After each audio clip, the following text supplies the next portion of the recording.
In this video, I would like to cover a couple assignments that are found in Unit 8.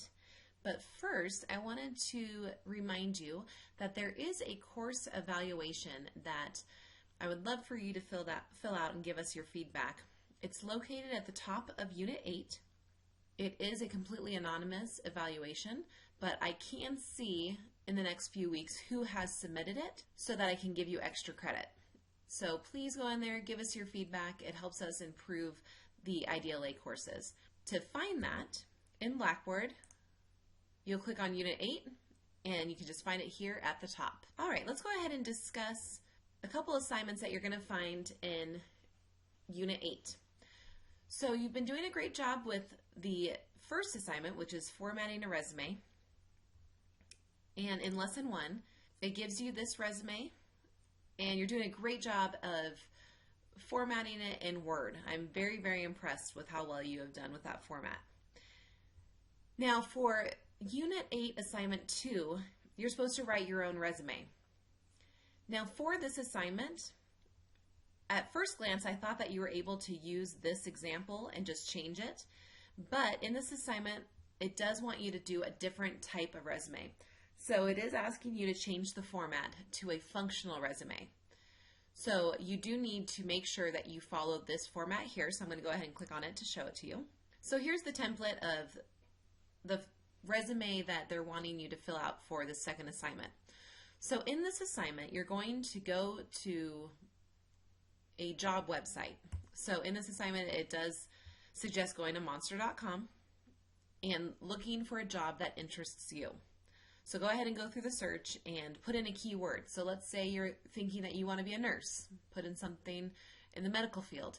If you're thinking you want to go into the sports area, then type in sports. There's keywords that you can type in there and search for. From that, go ahead and decide on a job that you want to apply for, and then look at the details of that job. So what are the requirements for that job? What qualifications do you have to have?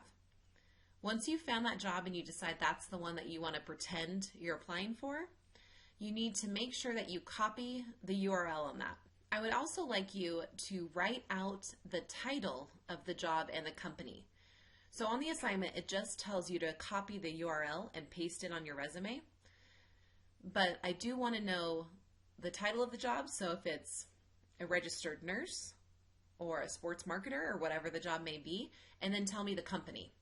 So in the directions for this assignment, it doesn't really tell you where to place it. So I don't mind if you place it on the resume if that's easier for you for this assignment. You wouldn't, obviously, if you're turning in a resume to a company. But for this assignment, if you want to put it at the top, the URL, and then tell me the company name and the title of the job, you can do that, or you can put it at the bottom, or I've seen some people put it in the comment box. So however you want to do it, it doesn't matter to me. Just make sure that you tell me the URL and the company name and the title. For this assignment, format is everything. I'm looking at your format. So this is the format that you should be following.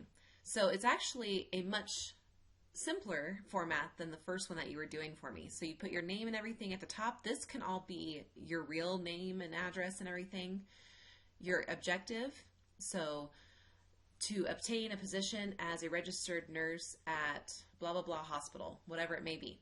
Highlights of qualifications, just a couple bullet points here on how you're qualified. So either based on your education you're qualified, based on your experience. And this is where you can get creative. So since you don't have a work history or you haven't been to college or anything, this is where you're just going to fill it in. So look at the qualifications for this job and try to fill it in here under the highlights of qualifications. Under personal accomplishments, just write a couple skills that you have. And again, these are short bullet points. You're not writing a short paragraph here. These are simply lists. So make sure that they're very concise. A resume should be concise. So you could put some awards that you might have gotten. So, you know, maybe you graduated with high honors or whatever it may be. You can add that into the key skills. Then down here, you're going to have work history. So you start with your most recent job at the top. And so you'd put, you know, 2016 or 2015, whenever you're hired, to present. the name of the company, the city and the state, and the job title. This one could be, in 2013 to 2015, you worked in this other job. You don't have to have 3 jobs, but probably put a couple jobs there. List your education, so the degree that you received, and then where you received it. And then if you had any community service. So if you didn't have community service, for example, if you're really writing this resume, you wouldn't have the title community service. You would just leave a blank. Okay, so keep that in mind.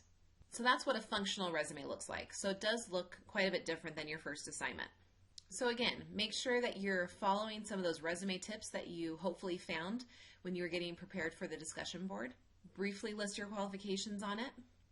Make sure it's still realistic even though you're making it up. And then still make sure that you're following proper writing conventions. If you are listing things and they're not complete sentences, then you wouldn't use ending punctuation. But if you are writing a sentence, like your job objective, you want to make sure you use a period there and still make sure that you capitalize the first letter after a bullet point. So the next assignment is U8A3 and it's a cover letter. Again, all about the format here. So look at the format, make sure you're following that. The cover letter can be found in lesson 2. And here's your example. So we're doing a block style format, which is what you learned in the previous unit. You're going to put your information here at the top, today's date, and then the address of the company that you're sending it to. So we're still using that job that you're applying for in your resume. So make sure that you're putting the name of the person you're sending it to, the title and the organization, and then their address. And then make sure that you greet the person that you're sending this to. And then you're just going to go ahead and make sure you're reading through the requirements here of a cover letter. So you want to start your letter with some kind of a statement that gives you a connection to that position. So again, it's writing a short sentence about your objective on why you want to get this job. In the middle of the section, it can be 1 paragraph for this particular assignment, but you would just write your key points and your qualifications. These are going to be complete sentences, so this is where you get to be a little bit more specific, but you don't need to go over everything on your resume. So just something that's really going to highlight you for this position. And then in the last paragraph, you're going to thank them for their consideration, and then hopefully ask them to contact you for an interview so that you're looking, something like you're looking forward to hearing from them about an interview. So some kind of a course of action. And then make sure you put this at the bottom, sincerely yours. You'll leave this part blank. You're not going to sign it. Type in your name there, and then your enclosure is going to be resume. And then obviously for this assignment, you're still going to follow those proper writing conventions because it is a letter. So make sure you're proofreading it for spelling, capitalization, proper nouns are capitalized. This is the first look an employer has of you, is through the cover letter. The cover letter is on top of your resume. So it really needs to showcase you. So make sure that that format looks great, there's no typos, and it matches your resume. Those are the 2 assignments that I wanted to cover today. Please email me if you have any questions. If you need to resubmit your resume or your cover letter, please do so. If it's not allowing you to do that, then go ahead and email it to me.